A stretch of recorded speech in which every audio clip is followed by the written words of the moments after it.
सुंदस एक बहुत गरीब लड़की थी। उसके माँ बाप इस दुनिया में नहीं थे, इसीलिए उसके पास ना ही खाने को खाना था और ना ही रहने के लिए घर। वो सड़क के किनारे भीख मांगती और मांगे तांगे से ही अपना पेट भरती। अंकल, मैंने कल से कुछ नहीं खाया, क्या आप मुझे एक आइसक्रीम देंगे? आज मेरे पास पैसे नहीं हैं। जाओ जाओ भिखारन लड़की, अपना काम करो। क्यों मुझे तंग करने आ जाती हो? मैं क्या यहाँ मुफ्त में आइसक्रीम बांट रहा हूँ?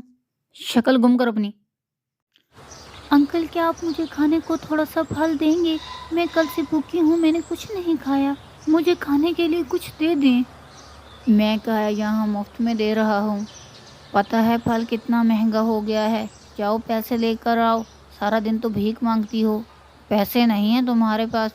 भूख से मेरी जान निकली जा रही है और कोई भी मेरी मदद करने को तैयार नहीं। काश मेरा भी इस दुनिया में कोई होता। लगता है इस लड़की का इस दुनिया में कोई नहीं। क्यों ना मैं इसे अपने घर ले जाऊं। अरे लड़की, तुम क्यों परेशान हो रही हो? क्या तुम मेरे साथ घर चलोगी? मैं तुम्हें 2 वक्त का खाना और पहनने को कपड़े दूंगी और रहने के लिए भी जगह दूंगी। तुम्हें कोई एतराज तो नहीं? क्या चलोगी मेरे साथ? सुंदस ये सुनकर बहुत खुश हुई। सुंदस बहुत मासूम थी, लेकिन वो ये नहीं जानती थी कि वो औरत उसे अपने घर में नौकरानी बना के ले जा रही है। अम्मी जान, ये लड़की आपके साथ कौन है? शक्ल से तो मासूम लगती है, लेकिन हुलिये से बिल्कुल भिखारन लग रही है। हाँ बेटा, मैं इसे सड़क से उठा लाई हूँ। ये आइंदा हमारे घर में हमारे साथ ही रहेगी, तुम्हारे और मेरे छोटे मोटे काम कर दिया करेगी।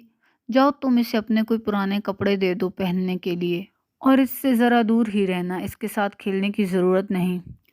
वो औरत अपनी बेटी को नर्म मुलायम बिस्तर पर सुलाती, सुंदस बेचारी से सारा दिन काम करवाती और रात को उसको सोने के लिए एक स्टोर रूम में भेज देती, जहां उसको चूहे और बिल्लियां और मच्छर बहुत तंग करते। सुंदस बहुत परेशान रहने लगी कि वो आखिर कहाँ फंस गई है। वो बहुत छोटी थी, फिर भी वो औरत उससे रोज़ बहुत ज़्यादा काम करवाती और फिर खाने के लिए सूखी रोटी देती और उसे अपने साथ बैठाना भी पसंद ना करती और उसे नीचे ज़मीन पर जगह देती। अम्मी, आप सुंदस को नीचे क्यों बिठाती हैं? वो हमारे साथ बैठ के भी तो खाना खा सकती है। वो एक भिखारन लड़की है और मैं उसे यहाँ सिर्फ काम करवाने के लिए लेके आई हूँ। वो तुम्हारी बराबरी कैसे कर सकती है? तुम उस पर ज़्यादा तवज्जो मत दिया करो। ये सब बातें सुनकर सुंदस को बहुत दुख हुआ और वो अपनी किस्मत को कोसने लगी।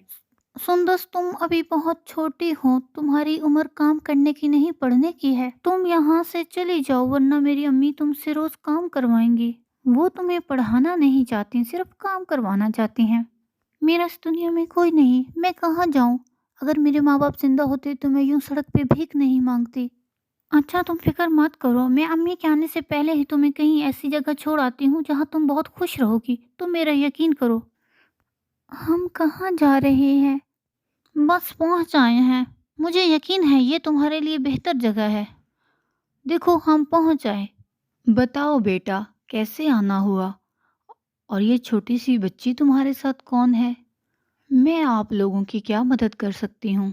मैंने सुना है आप यतीम और बेसहारा बच्चों की कफालत करती हैं और उनको तालीम देती हैं। हाँ बेटा, मैं बिल्कुल ऐसा ही करती हूँ, लेकिन आपको किसका एडमिशन करवाना है? आपके वालिदैन तो जिंदा हैं, मैं जानती हूँ उनको। मुझे एडमिशन करवाना है, मेरा इस दुनिया में कोई नहीं। क्या आप मुझे सहारा देंगी? बस उस दिन के बाद सुंदस की किस्मत चमक गई और वो बहुत खुश रहने लगी। उसे खाने के लिए बहुत अच्छा खाना मिलता और रहने के लिए बहुत अच्छी जगह। सुंदस एक बहुत प्यारी और ज़हीन बच्ची थी, इसीलिए उसकी टीचर ने उसे अडॉप्ट कर लिया और हमेशा उसे अपने बच्चों जैसा प्यार किया। सुंदस को उसके बाद कभी अपने वालिदैन की कमी महसूस ना हुई।